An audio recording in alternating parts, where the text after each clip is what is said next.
We are cycling through Lewes from west to east, starting at the Ashcombe roundabout on the A27, up along Brighton Road on the separated cycle path as far as Houndine Rise, where the path finishes. As you can see, up to this point, the cyclist is relatively well protected from traffic, but from now on, the cyclist will have to travel along the busy Brighton Road as far as the dangerous crossroads with the A275 to Oakham, Haywards Heath and East Grinstead. This is because the cycle path has narrowed to a footpath with no possibility of widening. Coming up to the traffic lights, the cyclist is hemmed in by the high verge on the left and cars on the right, which are ready to turn right at the crossroads, straight on, or even, as we will see, cross over in front of the cyclist when turning left. Cars coming from Oakham also cut the corner when turning into the Brighton Road, so there needs to be a bike box or advanced stop lines put into place to give cyclists a safe place to stop at this and other busy crossings with traffic lights on this route. We are now on Western Road, getting towards the centre of Lewes and about to cycle down the High Street. The road gets narrower in parts, and there needs to be good signage for the cyclist indicating the C90 route, and above all, to remind car drivers that cyclists are using this road. Cycling down the top of the High Street to the traffic lights with Rotten Row and Keir Street is relatively straightforward. The road is wide, with parking only allowed on the southern side of the road. However, there needs to be a reminder to cars that this is a cycle route as well, so either a cycle lane painted in or cycle signs on the road. The road narrows after the traffic lights, but this isn't a major problem as the lights ensure that there is no oncoming traffic to threaten the cyclist. This part of the High Street can be very busy with motorised traffic, much of it just passing through Lewes and not using the Lewes bypass.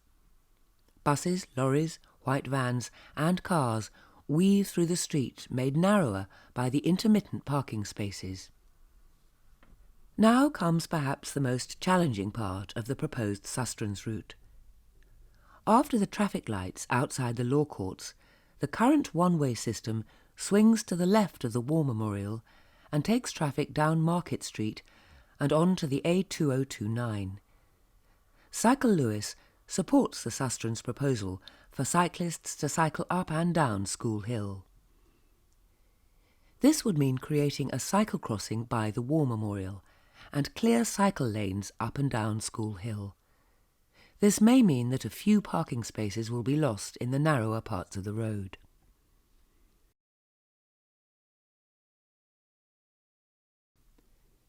We have now arrived at the T-junction at the bottom of School Hill and the A2029/B2193. Traffic lights already exist here, but there needs to be a slight alteration to the crossing so that cyclists can cycle straight on to the shopping precinct. The shopping precinct is currently pedestrianised, which cyclists can and do use. As we can see, vans and occasionally cars park for deliveries both on this stretch and along Cliff High Street. This is the busiest shopping part of the town, which is no surprise as it's mainly pedestrianised, with few motorised vehicles to pose a threat to those on foot and cyclists.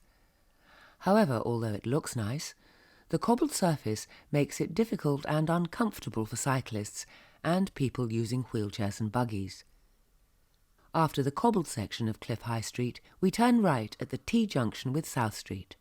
South Street is a cul-de-sac, so there is no through traffic. However, it is quite narrow in parts, so car drivers need to be reminded that this is part of a national cycle route. We're getting to the outside of Lewes now, and the route is relatively easy to follow. After the Snowdrop Inn, the cyclists join the cycle lane which runs alongside the River Ouse and the A26. All is good until we have to cross the A26 in order to get into the Cliff Industrial Estate. The A26 is a busy road, so speed calming or traffic lights need to be introduced here. Cycle Lewes believes that this route is feasible, has been well thought out, and will encourage more cyclists and fewer cars in the centre of Lewes.